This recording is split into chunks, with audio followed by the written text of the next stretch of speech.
AP today news. ఎన్నికల రాజకీయాల పేరుతో ముసలివారి ఉసురు పోసుకున్న చంద్రబాబుకు ప్రజలు తగు బుద్ధి చెబుతారు. ఎమ్మెల్యే కొడిబండి ఈ రోజు వాలంటీర్ల వ్యవస్థను రూపుమాపాలనే దురుద్దేశంతో ఎన్నికల కమిషన్ కు ఫిర్యాదులు చేయించి పెన్షన్లు వారితో పంచనీయకుండా చేశారు అని, ఈ దుర్బుద్ధి వలన ఈనాడు ముసలివారంతా ఎండలతో ఇబ్బందులు పడుతూ సచివాలయం వద్ద పడిగాపులు పడవలసి వచ్చిందని, ప్రతిపక్షాలు వారి మిత్ర బృందానికి రాజకీయ లబ్ధి కోసం ఆలోచనే తప్ప ప్రజలు ఎంత ఇబ్బంది పడుతున్నారో వారికి అనవసరం అని మండిపడ్డారు. నియోజకవర్గ కేంద్రం తన నివాసంలో ఏర్పాటు చేసిన విలేకరుల సమావేశంలో ఆయన మాట్లాడుతూ పచ్చపత్రికలు పెన్షన్లను అడ్డుకొని వారే తప్పుడు రాతలు రాస్తున్నారని ధ్వజమెత్తారు. ఎన్నికల కమిషన్ కు ఫిర్యాదు చేసిందెవరు? సిటిజన్ ఫర్ డెమోక్రసీ పేరుతో ఫిర్యాదు చేసి ఇంత అభాగ్యానికి పాల్పడ్డారని, చంద్రబాబును దేవుడు క్షమించడు అని కడుబండి ధ్వజమెత్తారు. వికలాంగులకు పెన్షన్లకు ఏం సమాధానం చెప్తారు అని, ప్రతిదీ రాజకీయం చేస్తారు, మానవత్వం ఉండద్దా? చేసేదంతా చేసి నంగనచ్చు కబుర్లు చెబుతున్నారు.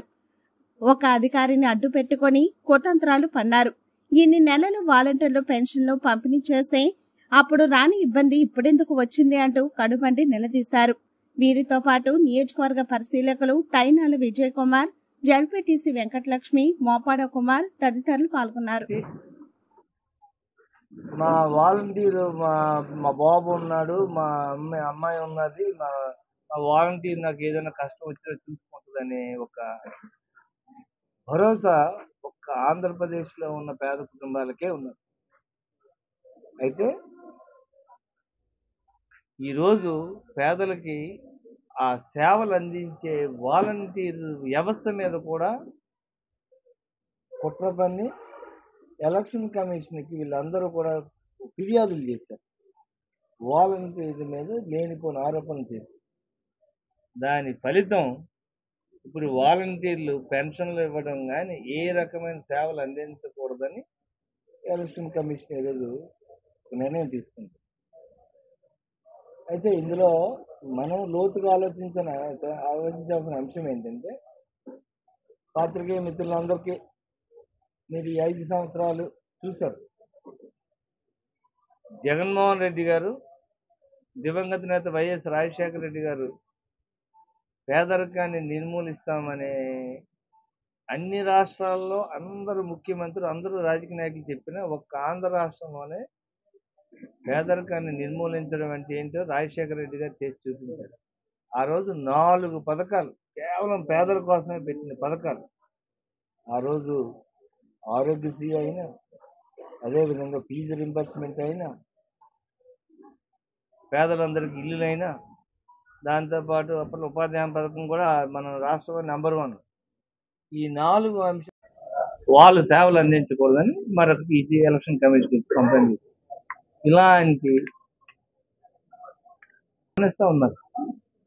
అందుకే ఇప్పుడు కూడా జగన్మోహన్ రెడ్డి గారు సమావేశం ముగింపు కాలంలో ఆయన స్పీచ్ లో ఒకటే మాట చెప్తారు, కాంగ్రెస్ పార్టీ పేదల పక్షాన ఉంటుంది.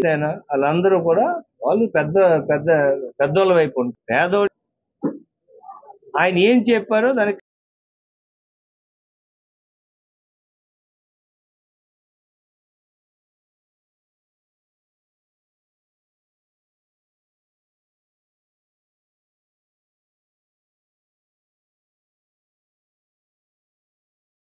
పరిస్థితి ఈ రాష్ట్రంలో ఉంటే జగన్మోహన్ రెడ్డి గారు వచ్చి ప్రతి పేదవానికి ఇల్లు ఇవ్వాలని అదే చెప్తే, ఆ ఇల్లులు కూడా ఇవ్వనివ్వకుండా కోర్టులో కేసులు వేశారు.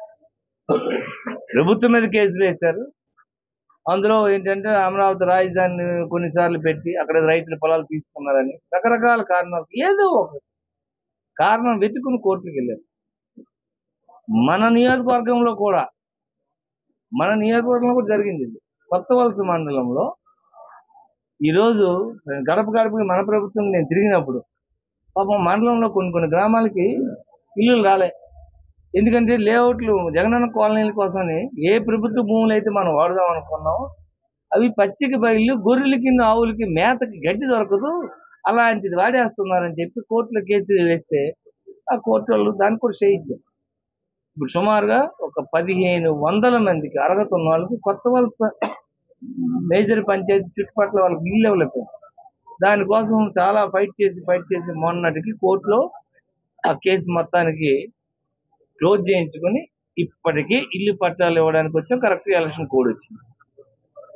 ఈ విధంగా సుమారుగా చాలా మందికి మేము ఇల్లు ఇప్పుడు ఈ నియోజకవర్గంలో 15,000 పైగా ఇల్లులు ఇవ్వాల్సిన పరిస్థితి ఉంటే 10,000 మందికి ఇచ్చాం. రెండో విడత ఇల్లు ఇవ్వడానికి ఏ స్థలంలోకి వెళ్ళినా ఏదో కేసు. ఇదంతా ఎందుకు చెప్తున్నామంటే పేదోడికి సహాయం అందకుండా ఉంచడం అనేదే తెలుగుదేశం పార్టీ ధ్యేయం. సో ఇప్పుడు వచ్చారు చక్కగా వాలంటీర్లు వచ్చేటప్పుడు ఇంత మంచి సేవలు అందిస్తూ ఉన్నారు. ప్రతి ఒక్క